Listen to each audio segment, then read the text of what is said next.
नमस्कार मित्रांनो, मनी मॅनेजर्सच्या निफ्टी ॲनालिसिसमध्ये आपले स्वागत आहे। डेली टाईम फ्रेममध्ये बघितले तर निफ्टीने ड्रॉप बेस्ड ड्रॉप फॉर्मेशन बनवले आहे। 25,060 हा एक सपोर्ट आहे, तर अपसाईडला 25,670 हा एक हर्डल आहे। तसेच 25,440 ही एक महत्त्वाची लेवल आहे। जर ही खाली ब्रेक झाली तर निफ्टी 25,060 पर्यंत जाण्याची शक्यता आहे।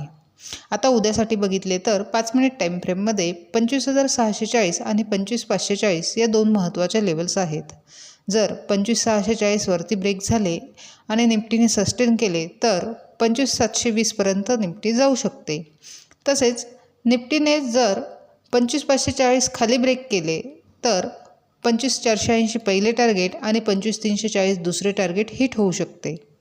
ओव्हरऑल निफ्टी निगेटिव्ह असली तरी देखील ट्रेड करताना हा प्राइस ॲक्शननुसारच करावा, कारण 25,500 हा एक सपोर्ट असून तो सायकोलॉजिकल नंबर देखील आहे, त्यामुळे रिव्हर्सल होण्याची सुद्धा शक्यता आहे।